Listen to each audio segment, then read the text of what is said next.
Hello everyone. In the last class we were discussing about mole concept. Today we are going to discuss about concentration terms. So in the last class we have discussed about what is moles and how can we calculate moles of a quantity of a substance if it is given, like if the mass of solute are given, if the volume of solute are given, if the number of molecules are given. तो हमने वो तीनों definition जो होती हैं मोल की वो तीनों पढ़ ली थी और इसके अलावा हमने ये भी पढ़ लिया था कि हम लोग कैसे मोल्स को कैलकुलेट करते हैं. तो आज हम लोगों ने जो पढ़ना है बेटा वो है कंसंट्रेशन टर्म्स. तो आज हमारे पास जो टॉपिक रहेगा वो रहेगा कंसंट्रेशन टर्म्स का. अब बेटे कंसंट्रेशन टर्म्स होती क्या है, कंसंट्रेशन टर्म्स को हम क्या बोलते हैं. कंसंट्रेशन टर्म्स जो है वो हमारे पास होती है कि कितना अमाउंट सोल्यूट हमारे पास किसी सॉल्वेंट में प्रेजेंट है उसको हम लोग कंसंट्रेशन टर्म से रिप्रेजेंट करते हैं. जैसे से फॉर एग्जांपल हमारे पास मान लिया कि हमने 2 ग्राम सोल्यूट मतलब 2 ग्राम सोल्ट को 100 ग्राम वाटर में डिसोल्व करा. तो अगर मैं बहुत ज़्यादा अमाउंट सोल्यूट लेता हूँ तो इसका मतलब सॉल्यूशन कंसंट्रेटेड बनेगा. अगर बहुत कम अमाउंट सोल्यूट लेता हूँ और सॉल्वेंट का अमाउंट ज़्यादा लेता हूँ तो इसका मतलब मेरे पास एक डाइल्यूट सॉल्यूशन बनेगा. तो अगर मैं कंसंट्रेशन टर्म्स में अगर मैं अमाउंट ऑफ सोल्यूट बता पाऊँ तो मेरे पास जो कंसंट्रेशन है किसी भी पर्टिकुलर सॉल्यूशन की हम बता पाएंगे. तो कंसंट्रेशन टर्म्स में जो हमारे पास सबसे इंपॉर्टेंट कंसंट्रेशन टर्म और सबसे पहली जो टर्म है भाई वो है मास परसेंट. मास परसेंट हमारे पास क्या होता है पहले बच्चों, मास percent is very simple. Mass percent होता है कि कितना अमाउंट मास सोल्यूट का 100 ग्राम सॉल्यूशन में प्रेजेंट है. मतलब हमारे पास 100 ग्राम सॉल्यूशन है और उसके अंदर हम लोगों ने कितना अमाउंट सोल्यूट डाला. ठीक है. सो मास परसेंट क्या है, it is the amount of solute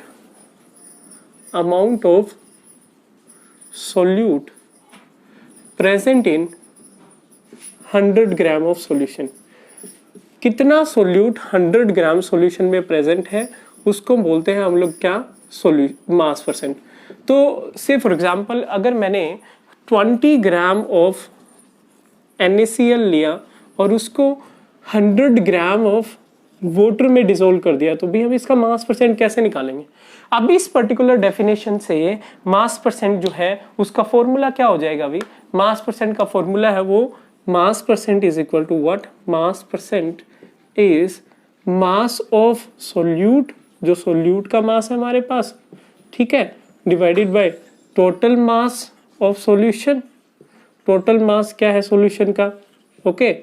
और जो हमारे पास मास परसेंट में जो चीज बच गई बेटा वो है 100 मल्टीप्लाई बाय 100. तो यह हमारे पास रहेगा मास परसेंट. अब मास परसेंट हमने इसका निकालना है भाई. अब कई बच्चे सोच रहे होंगे सर इसका मास परसेंट 20% हो जाएगा. नहीं, बिल्कुल गलत है ये. हम लोगों को मास of solute divided bye mass of solution लेना है भी. 20 प्लस 120, 120 प्लस 100 कितना आ जाएगा, 120 आ जाएगा भी इंटू 100. तो ये आपके पास वैल्यू जो आएगी आपके पास 100/6 जो है वो जिस टाइम आप ये वैल्यू कैलकुलेट करेंगे तो आपके पास ये वैल्यू आ जाएगी मास परसेंट की. ठीक है. तो ये हमारे पास होता है मास परसेंट और इसको हम बोलते हैं भाई वेट बाय वेट परसेंट. प्यारे बच्चों इस पे हम लोग मास लेते हैं सॉल्यूट का और टोटल मास जो लेते हैं वो सॉल्यूशन का लेते हैं. ऐसे ही हमारे पास जो मास परसेंट है वो W by weight by volume भी हो सकता है.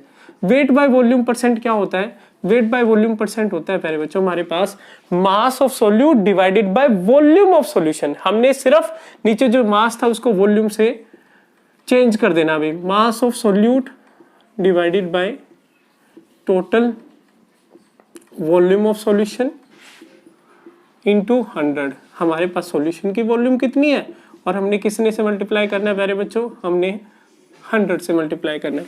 ऐसे ही हमारे पास एक होता है volume by volume percentage. Volume by volume percentage भी सेम ही है, volume of solute divided by total volume of solution into 100. बस हम लोगों ने ऊपर क्या, अगर हमने सोल्यूट जो लिया वो भी लिक्विड है और सॉल्वेंट भी लिक्विड है तो इस केस में हम लोग क्या निकालते हैं अभी, वॉल्यूम बाय वॉल्यूम परसेंटेज निकालते हैं. Volume of solute divided by total volume into 100% into 100. तो ये आपके पास वॉल्यूम बाय वॉल्यूम परसेंट आ जाएगा. So in this way we can calculate the percentage concentration of a solution. और जो नेक्स्ट हमारे पास रहेगा प्यारे बच्चों वो रहेगा मोलैरिटी. अब हम लोग मोलैरिटी को कैसे कैलकुलेट करते हैं और मोलैरिटी होती क्या है. मोलैरिटी को हम लोग भी रिप्रेजेंट करते हैं कैपिटल एम से, और मोलैरिटी हमारे पास होती है number of moles of solute present in 1 litre of solution. 1 litre solution में कितने मोल्स सोल्यूट के हैं उसको बोलते हैं बेटा मोलैरिटी। से फॉर एग्जांपल हमने एक 100 ग्राम का या फिर सॉरी हमने 1 लीटर का एक बीकर लिया और उस 1 लीटर बीकर में 2 ग्राम नमक मिला दिया, तो हमें उस 2 ग्राम नमक के पहले मोल्स निकालने पड़ेंगे। और मोल्स हम कैसे निकालते हैं भाई? गिवन मास अपॉन मोलर मास। तो कितने मोल्स 1 लीटर सॉल्यूशन में प्रेजेंट है उसको हम क्या बोलते हैं? मोलैरिटी बोलते हैं। तो मोलैरिटी क्या होती है? It is the number of moles present in 1 litre of solution. कितने मोल्स हमारे पास 1 लीटर सॉल्यूशन में प्रेजेंट है उसको हम क्या बोलते हैं भाई? उसको हम बोलते हैं मोलैरिटी। तो 1 लीटर सॉल्यूशन में कितने मोल्स प्रेजेंट है, that is known as molarity. और मोलैरिटी को हम कैपिटल एम से रिप्रेजेंट करते हैं। फॉर्मूला क्या हो जाएगा अभी? Number of moles divided by volume of solution in litre. ठीक है, अब अगर मैं कहूं कि मुझे नंबर ऑफ मोल्स निकालने हैं, तो नंबर ऑफ मोल्स क्या होते हैं अभी? इसको हम कैसे मॉडिफाई कर सकते हैं इस फॉर्मूले को? Molarity is equal to number of moles होता है given mass upon molar mass. अगर हमारे पास मास गिवन है तो किसका? सोल्यूट का, into 1000 divided by volume of solution in ml। अगर मैं 1000 से मल्टीप्लाई करता हूं तो इसका मतलब वॉल्यूम ml में है। अगर वॉल्यूम लीटर में है तो हमें 1000 से मल्टीप्लाई करने की नीड नहीं है। क्वेश्चन सोल्व करके देखते हैं भी। आपने 4 ग्राम ऑफ NaOH की मोलैरिटी निकालनी है। अगर आप उसे 500 ml में डिसोल्व करते हैं वाटर में, तो अब बताइए इसकी मोलैरिटी कितनी होगी? मोलैरिटी का फॉर्मूला हमारे पास क्या है भाई? जो मास दिया हुआ है, मास सॉरी NaOH कर लेते हैं हम यहाँ पे, NaCl की जगह NaOH। मास कितना दिया हुआ अभी? 4 ग्राम। मोलर मास क्या है इसका? NaOH का 23 + 16 + 1 कितना हो जाएगा? 40 इंटू 1000 डिवाइडेड बाय 500। तो ये हमारे पास कितना आ गया भाई? कितना आ गया ये हमारे पास? ये हमारे पास आ जाता है 1/5 मतलब 0.2। तो हमारे पास कितना आ जाता है? मोलैरिटी इज इक्वल टू 0.2 नहीं सॉरी 0.4। कितना आ जाता है अभी? तो ये हमारे पास 1/5 आएगा। और 1/5 कितना होता है? 1/5 होता है हमारे पास 0.2 मोलर। ठीक है, तो ये हमारे पास मोलैरिटी रहेगी 1/5 दैट इज ओके 0.2 मोलर। तो ऐसे हम लोग कैलकुलेट कर सकते हैं बेटा मोलैरिटी को। आप लोगों ने क्या करना है? Mass in gram by molar mass into 1000 by volume. तो यहाँ से इसे आप सिंप्लीफाई करेंगे। सिंप्लीफाई करने के बाद आपके पास क्या आएगा? ये आ जाएगा 1/5 और 1/4 आपके पास कितना होता है? 0.2 मोलर। तो 0.2 मोलर अगर आपने सोल्यूशन बनाना है, 0.2 मोलर सोल्यूशन बनाने के लिए आपको 4 ग्राम NaOH को 500 ml वाटर में डिसोल्व करना पड़ेगा। तो in this way we can calculate the molarity. तो नेक्स्ट जो हमारे पास टॉपिक रहेगा प्यारे बच्चों, नेक्स्ट टॉपिक क्या रहेगा? नेक्स्ट हमारे पास रहेगा मोलैलिटी। अब मोलैलिटी क्या होती है भाई? मोलैलिटी हमारे पास होती है, इसको हम लोग स्मॉल m से रिप्रेजेंट करते हैं। स्मॉल m से रिप्रेजेंट करते हैं भाई मोलैलिटी को। मोलैलिटी हमारे पास होती है, जैसे कि मोलैरिटी की बात की, number of moles in 1 litre of solution, वैसे ही हमारे पास क्या रहेगा? Number of moles in 1 kilogram of solvent. तो मोलैलिटी क्या रहेगी? It is the number of moles present in 1 kg of solvent. 1 kilogram solvent में कितने हमारे पास मोल्स प्रेजेंट हैं उसको मैं क्या बोलता हूँ? मोलैलिटी बोलता हूँ। ठीक है, अब मोलैलिटी को अगर मैं फॉर्मूले में लिखूं तो क्या रहेगा? Number of moles divided by mass of solvent. और मास ऑफ सॉल्वेंट किस में प्यारे बच्चों? मास ऑफ सॉल्वेंट किलोग्राम में। मोलैलिटी किसके बराबर रहेगी? नंबर ऑफ मोल्स क्या रहते हैं? गिवन मास अपॉन मोलर मास। ये गिवन मास किसका है भाई? सोल्यूट का है। मोलर मास किसका है? ये भी सोल्यूट का है, into 1000 divided by mass of solvent. Solvent का मास अगर हमने 1000 से मल्टीप्लाई करा तो ग्राम में लेना है भाई। सो ये माइन्यूट सा डिफरेंस है हमारे पास। ठीक है, तो ये हमारे पास क्या आ जाएगा? ये हमारे पास मोलैलिटी का फॉर्मूला है given mass upon molar mass into 1000 by mass of solvent in gram. So in this way we can calculate the molality. Question देखिए, say for example आपके पास 6 ग्राम यूरिया है, 6 gram of urea dissolve in 250 gram of water. 250 ग्राम पानी में आपने 6 gram urea dissolve करा है. तो आपसे पूछा जाता है कि इसकी मोलैलिटी कितनी होगी.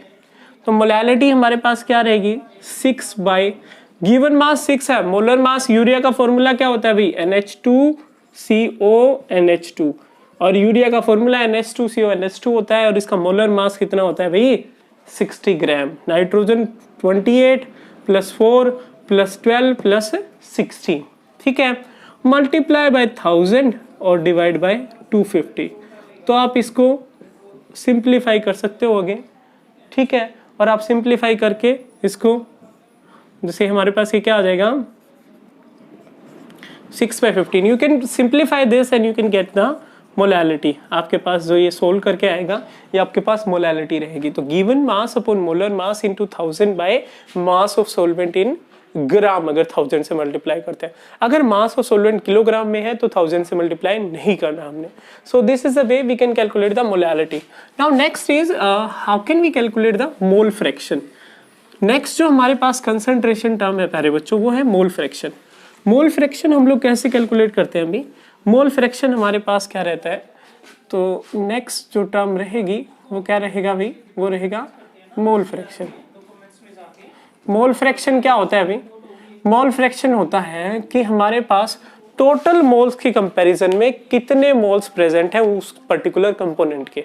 जैसे अगर मेरे पास दो कंपोनेंट है ए और बी, मैं सोल्यूट और सोलवेंट को मिक्स कर रहा हूं, तो अगर मुझे मोल फ्रैक्शन ए के कैलकुलेट करने हैं, एक्स ए कैलकुलेट करना है, तो एक्स ए हमारे पास क्या रहेगा, number of moles of A divided by total number of moles. ऐसे ही मेरे पास एक्स बी क्या रहेगा, mole fraction of B, number of moles of B divided by total number of moles. तो मोल फ्रैक्शन ऑफ ए और B क्या होता है, नंबर ऑफ मोल्स ए के और total number of moles. Number of x B निकालना है तो नंबर ऑफ मोल्स बी के और टोटल नंबर ऑफ मोल्स.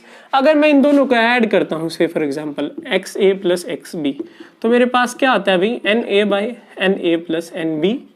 ठीक है, plus of n B by n A plus n B. तो ये हमारे पास कितना आ जाएगा, n A plus n B divided by total number of moles. ये हमारे पास क्या आ गया, 1. तो भाई आप एक चीज देखो, जो हमारे पास मोल फ्रैक्शन का सम है वो हमारे पास क्या आ जाएगा, 1. तो अगर मेरे पास एक कंपोनेंट के मोल फ्रैक्शन गिवन है तो दूसरे के मैं 1 माइनस करके कैलकुलेट कर सकता हूं. So in this way we can calculate the mole fraction of any solute और सोलवेंट. या फिर हमारे पास कोई भी कंपोनेंट दिया हुआ है, अगर मान लो हमारे पास 3 कंपोनेंट हैं, ए प्लस बी प्लस सी, तो मोल फ्रैक्शन हमारे पास ए कंपोनेंट के क्या रहेंगे भी, number of moles of A divided by total number of moles. तो अगर हमारे पास 3 कंपोनेंट है तो हम उस कंपोनेंट को तीनों के सम से डिवाइड करेंगे, और तीनों मोल फ्रैक्शन का sum x A plus x b plus x c is equal to 1. अगर n कंपोनेंट है तो उनका भी सम क्या रहेगा, वो भी 1 के इक्वल रहेगा भी. So in this way we can calculate the mole fraction. So this is all about the concentration term that we have to use. You people have to try minimum 5 example of each concentration term. कम से कम 5 example try कीजिए, try to solve the question. ठीक है, ताकि आप इसमें expertise हो पाए. So next topic is empirical and molecular formula, which will discuss in our